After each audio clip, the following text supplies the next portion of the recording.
Okay, so what we've got here is yet another defendant who has taken the stand. We've had a number of cases in which that has happened, and in this case, it is a self-defense argument that the defense is making, so they got to put on something, and here's the guy who is alleging that he had to defend himself against the ultimate victim in this case. Linda Kenney Baden is here, and we've been trying to wrestle with this, so to speak. Really wrestling. Yes. We actually physically been wrestling. There's been definitely different versions of how the bodies were placed at the time the mortal wounds were inflicted. Right. Was Luke on top? Was he below? What we're just hearing the defendant say now is he was not only beneath Marquise Todd, but he was facing down the ground. Facing the ground, so some sort of ability to reach over his shoulder and stab with enough force to go through the victim's arm and into his chest, and killing him by stabbing him in the heart. Is that what you're getting? Yeah, well, that's what I'm getting that happened, but I don't know how it happened, because if I lay across this table right here, which I'm not going to do, but I'm going to lay a little bit across this table, and he's, depending how far back, if he's way up here, his head's way up here, maybe I can enough to reach his chest, but if he's like equal with me on top, I don't know how that happened. Of course, and if I'm the prosecutor, I'm going to say, look, it's much more likely that the defendant was on top and just stabbed. That's right, straight absolutely. into That's what the prosecutor's going to say, right? Okay, we've got plenty more to talk about here, and we'll get back into that trial coming up in just a moment. Right now, a break. Remember, this is the defense case. They have the burden of proving an affirmative defense. In this case, it is self-defense. Linda Kenney Baden here. One of the things that has been talked about, too, is Dad. Where was Dad in all of this mess? And why is it important that the defendant know where his dad was and whether he was being threatened or not? Well, because you have the right to exert force if you believe somebody else close to you is also being threatened. That's usually the rule. It's just like a self-defense, but it's a self-defense by proxy, so to speak. Some states, it gets a little dicey, but not here in Iowa. Yeah, so that's why. So it's like I can defend you, I can defend myself, anybody within the reasonable danger if it exists. But you usually can't defend by deadly force unless you think you're going to be threatened with deadly force, or your life is in danger, or somebody close to you, life in danger. And the fine distinction between a normal self-defense and the stand your ground, which came up in a pretrial context here, is the fact that in the stand your ground, you're just immune from coming into trial at all when you assert that self-defense and you have self-defense. Here, Iowa said, no, we don't really have a stand your ground law. You know, we have basically the old-fashioned type of law that you can defend yourself, so we need to have the jury decide it. And Florida is very strong on the stand your ground, which really says you don't have to retreat. If you're in that position, you do not have to retreat. You can stand your ground. Well, it doesn't get more interesting than that. I'll tell you that. Linda Kenney Baden is here. That is the defendant on the stand in the case in which he is accused of stabbing to death a basketball player who lived in his small town, went to William Penn College, well, you know, there was, we're just hearing now that that's it. That's it for the defense. I was hoping we might hear, Linda, from some sort of mental health professional that would say, hey, it was not surprising for him to feel fear for his life and therefore reasonable to use deadly force in response because of how he was brought up, or because of the cultural impact of having people living in the neighborhood that maybe he wasn't used to. That didn't happen. The defense is done. The state is done. We'll see if there's any rebuttal by the state. Yeah, I just thought that all you needed was a ruler. I mean, you know, he's real scared of this guy who came back, right? Remember, the victim, and that's tragic, the victim died. He wasn't in the car when the accident happened and when the brick was thrown. Now, the brick should have, if I throw this, Michael, and I hit you on the head, right? This is my I'm not going to do it, I promise, okay? I appreciate that. All right? And you got hit on the head, you may feel a little fearful of me. And if I start already do. And if I start coming back and throwing again, you may feel it more. And I come back for the third time, and I come back with somebody who is like twice my size and tight, you may feel really fearful of me before there's any aggression, before there's any weapons, before anything happens. So that's where this case comes from. Yeah, and there's no doubt. I don't know, do we have a moment to talk about this defense now with our props, our models? Do we have a moment? Okay, let's do this. Okay. And the jury, by the way, in that case is going home. This is in the VanHemert case. No rebuttal by the state? Okay, wow, we have a lot of time to talk. Okay, give it to us. Okay, so what we have here is this case is about self-defense. That's the case. We know that the defense tried to get rid of the case in its entirety, as you mentioned earlier, using what they believed was an immunity. The stand your ground law doesn't apply there in that sense. So the question becomes, was it reasonable for the defendant in this case to use deadly force to protect himself against a perceived threat? Right. Okay. Critical to that analysis is the relative size of these combatants, right? Correct. And there's been total confusion and conflict over where the position of the bodies were at the time the blow was struck. Right. I know early testimony had the defendant being in the superior position, on top of the decedent. Right. We just heard today from the defendant who said, no, I was being pinned down. Not only that, but I was face down. So let's take a look at the relative size of these. These are not to scale. I'm sorry. Let me fix my hair. I got my hair out of the way there. There we go. No. Okay. So I will tell you this. Yeah, would you like? No. If Michael needs it, I also have a prop. I can actually powder him. Okay. Does that help in this analysis? No? There we go. That's better. Okay. I got it. So first, let me give you the numbers, the real numbers. In terms of size, okay, the defendant is 17.2% shorter than the decedent and 31.8% lighter. 150 pounds versus 220 pounds, and 6'9" versus 5'7". Yeah, very good for a lawyer, because usually we just do 33 1/3. Ah, okay. Yeah, all right. Or 40% if you go to trial. Okay, so here we have, these are just for demonstrative purposes. Obviously, Captain America could beat up John Cena. That's not even, we can't even get into that. So if you have these two combatants, and you have the defendant, the smaller combatant, on top, is it more or less reasonable that he fears for his life and that he needs to use deadly force to take out his opponent, as opposed to being, as this defendant just testified, face down, big guy on top of him, and he's reaching back with a knife, wrong arm, sorry, with his right arm, he's reaching back, trying to stab the assailant. Yeah, but here's the problem I have using your prop, okay? So the wound is on Captain America, poor guy, over here, bottom of his heart, right? Okay. Left side, right? So if the defendant is on top, is on the bottom, as he said, and he's reaching back, how does he get the force to penetrate the cavity on the other side? Because he said he used his right hand. That's the problem. Now, if he's way up here, and there's some kind of,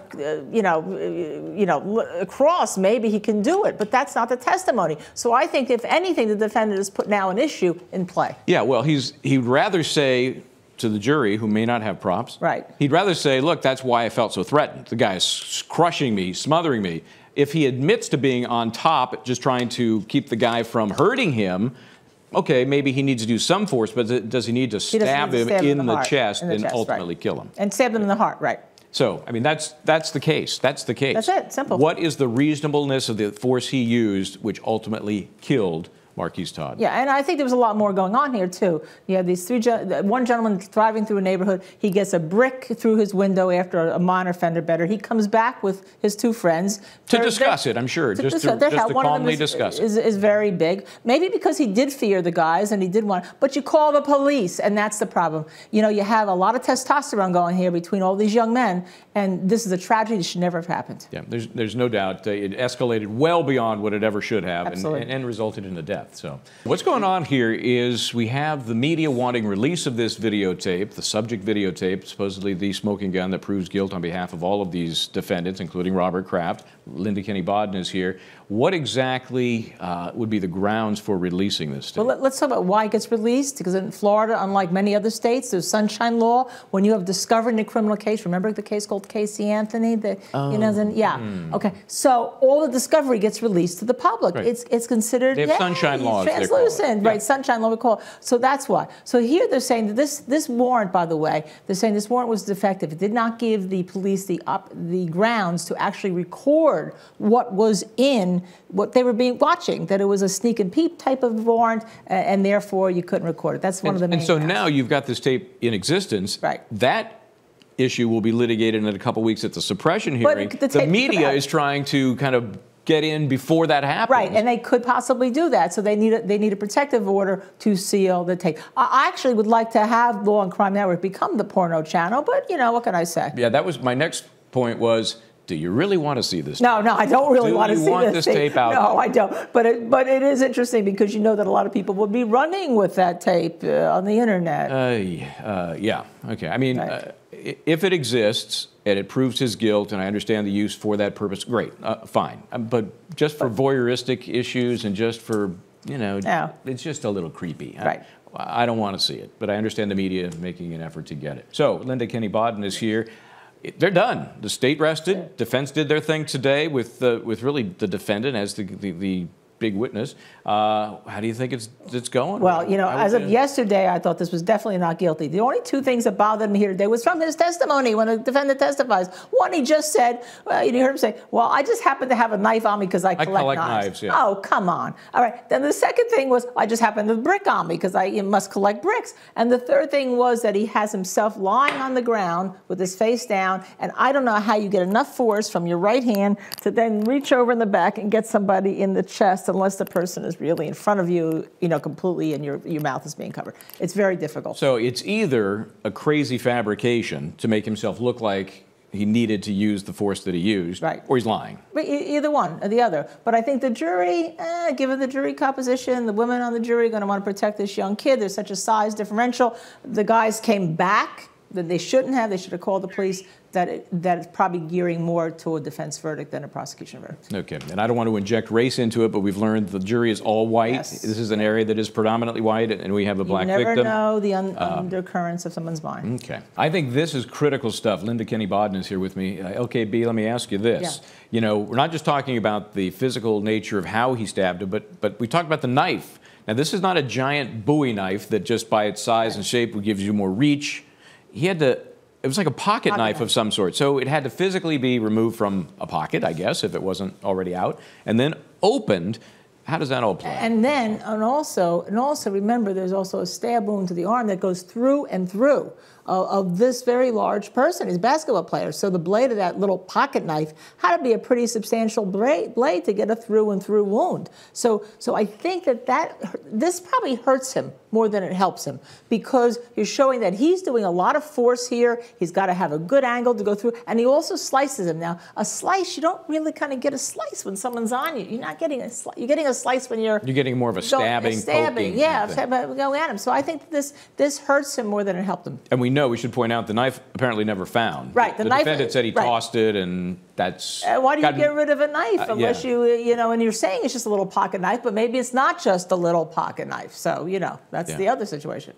So, what do you think the jury, I mean, the jury's doing, or going to do Monday, the same kind of stuff we're doing. Right. You know, they're going to be arguing about the reasonableness of the actions of the players in this case. Are they going to get distracted by some of the earlier events that led up to the ultimate stabbing? Yeah, they'll get distracted because the prosecution is trying to separate those events, except for the fact that saying that these guys are the aggressors, really, because they're the ones he's the one, Hemert. I keep wanting to say Van Helsing, it's VanHemert, threw a brick through the window. So he's the one, and under Iowa law, if you are actually the aggressor who caused the melee to happen, then you do not get the benefit of the immunities that apply for self-defense. But I don't know if the jury is going to see it that way, quite frankly. That's a little tricky, too, because remember, after the brick was thrown, or the clump of cement, whatever it was, and then the other helper to the defendant used a stick and hit the driver's side, the car left and then returned again. Right. So you've got these lapses in time where all the parties could have reflected and made better choices.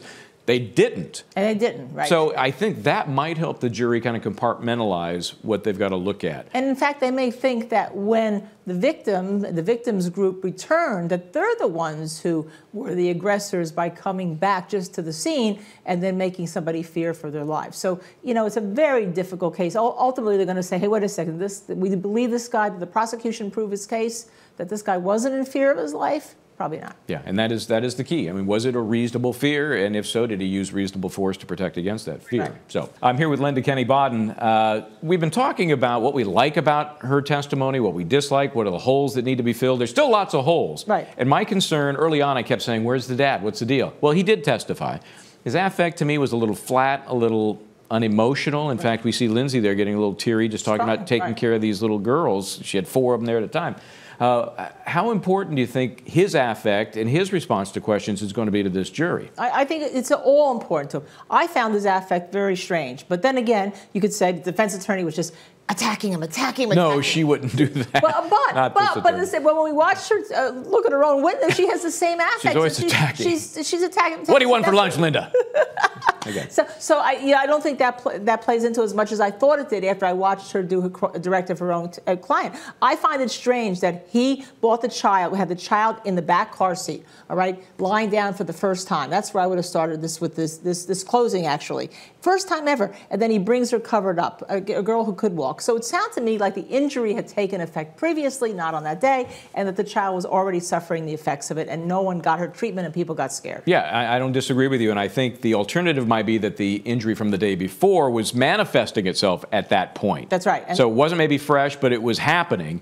And if you look at that timeline, from drop-off to phone call, I mean, Lindsay would have had to have basically say, oh, hi, see you, have a good day at work. Boom, boom, boom, punch, punch, punch. Hey, Hannah's hurt. It would have to happen so quickly. Right, with the other girls that were right there at the time. And it couldn't. And the cops screwed up because what happened is they thought there was an hour difference. And then they started questioning about that. And it turns out she said, no, I called the dad right after. And it's true. 1 minute, a minute to call it. So obviously somebody who just hit somebody like that is not going to call the father or 911. It's just it doesn't make sense. Yeah, it doesn't make sense. And I think if the jury focuses on A, that tight timeline, and B, the still unknowns we have about the home life. Yeah, Dad finally testified. And the person that was there the night and before. Chris, the mystery guy. Who Dad told no one about until this trial. He didn't tell the cops. He didn't tell anybody. No one knows what Chris saw, what Chris heard. Maybe Dad took Chris home and left the child alone in the house. Who knows? We don't know. The cops didn't even pull the cell phone info from Dad.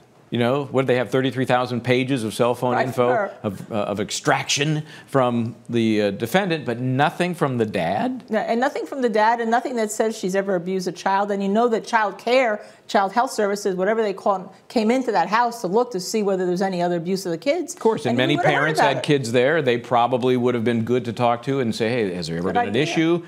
I'm assuming if there had been an issue, we would have seen it presented at the trial. So no issues with other kids. I have a problem. I don't know if there's I don't think I could convict on this evidence. I don't think I could either. So there's Lindsay Parton on cross-examination there in the trial that we are now sitting on verdict watch, waiting to hear from the jury in that case. Linda Kenney Baden is here. LKB, let me ask you this. We're talking about the importance of the searches that we just heard. Right. How do you... What did she say? How do you get rid of a bruise? Get rid of a bruise, right. I don't know. Is that bad versus how would you hide a bruise or how would you disguise a bruise? Getting rid of, is that like how do you make it better? Yeah, it depends because she's saying that she was putting oils and was trying to put Vicks Vapor up because she read that makes it better as opposed to it deletes it. You know, it's gone. Yes. Well, let me tell you. How do we erase a bruise? I take my phone again or even Captain Mirror. You and that phone. Yeah, I know. What can I say? It's a weapon. And it could be. And you know. Everyone knows you can't totally get rid of a bruise. So I mean, for her to think that you could put something on it that would get rid of it would be stupid. And she didn't delete it. So yeah, so it might just be her ignorance and in trying to do the best she can. But it's the worst thing for her, I think. It doesn't look good. Right. It doesn't look good. There's no doubt about that. I know our colleague Judge Ashley is going crazy with this testimony here. She's saying, look, we have this babysitter who thinks it's okay to slap and squeeze and shake. That's abuse, no matter what else is going on. What do you think? Except that there's some decisions that you can have corporal punishment that's not abuse in some states. So it depends on what the state is. And I also think, we're in Ohio. We're about an hour or so north of Cincinnati, so a little more rural area there. Right. Everything is different depending on how you were brought up and how you raised kids, how you were raised. And, spanking used to be kind of the norm. Right. Now it's, that's called CPS. Hey, the belt used to be the norm in the old Italian families where I came from. Yeah. And now, you'd be in jail, So if she's saying, yes, maybe it's okay to, to just get the kid's attention as opposed to, clocking the kid, that's maybe the reference she has. And the other jurors may find that's appropriate. It depends on what their upbringing is. So that's where you have. So as long as it doesn't actually leave some kind of physical harm to the child, the other jurors may think, hey, that's okay. So you could, it does something spare the rod and spoil the child. Or shake something. If I grab you and I go like this, don't do that again. Yeah. So the other jurors may find that that's okay, and under their state code, if that's not corporal punishment, it's not illegal, then it goes. Yeah. No, I think this is going to be critical for the jury because they bring their own experiences into the box, right? Right. They can't get expert witness information, they can't do research, but they bring their own life experiences into that box, and they use that to weigh these different pieces of testimony. Or they may say the fact that she was doing that type of thing meant that she could be doing more, and that she lied to the police. Exactly. Or they can say, yeah, she's telling the truth. She gave the police the first hour, and under that technique they talked about, they did this read technique, which actually produces these kinds of admissions. It creates the narrative. Creates the narrative. Right? Yeah, and so we'll see. It really depends on how far they take that analysis. Right. And so that's what they're in the midst of doing right now. The jury is deliberating in the Lindsey Parton case. Well, there's a surprise. Sidebar. So, again, another healthcare professional in the John Johnchuk case. The defense is trying to prove that he was insane at the time of the crime. Remember, that is their burden. So we're seeing all kinds of folks paraded up there to try to make that case. Linda Kenney Baden is here, and I think this is critical at this point because now we've heard from another healthcare professional, Dr. Lazaro, who has said not only was he a malingerer, but I don't think he had any mental disease or defect in the first place. Right. And you know, she came under attack because she has a lot of issues, one of which she is not certified to be an expert in forensic psychiatry at this time. Even though the prosecution was using her, she has, this man has 27 Baker Acts, which means he is committed 27 He may be the best malingerer ever. Yeah. You know, I don't think that's where the issue is. The issue is, did he have a psychotic break at that very moment? And by saying he has no problems at all, except for what she sees, and remember, she didn't give him the normal test that you would give somebody for not guilty by reason of insanity, I think that hurts the prosecution. I don't know if it hurts them to the effect that they're going to end up losing the case to an insanity verdict, but it still hurts, and it shouldn't be in the courtroom. Yeah, I think it definitely waters down the other half of the analysis, which is, did he know right from wrong, and did he know the consequences of what he might be doing? At that time. If she just left that first part out, everybody seems to believe, yes, he has a disease or defect. The first prong is satisfied. Right. Now, let's decide whether he knew what he was doing and if he knew it was wrong. Right. You know, so I don't know if she can go all in like that. It's like taking all her chips, pushing them all in and saying, you know. And this empathy question came because she says he has no empathy. Therefore, she thought, and it wasn't testified that he was some kind of psychopath, right? And the judge wouldn't allow that in because it was just out of the blue. It had no place in this trial. So that's where we're getting this empathy question. Now we get an objection. Wow. Well, we're going to get back into the courtroom for more when they get that sidebar wrapped up. But for now, I've got to say goodbye to Linda Kenney Baden. Nice. LKB, always a pleasure. Great. Nobody got hurt. That's it's always good. Props. That's right. Okay, so we'll do it again next time. Thank you, Michael. Okay.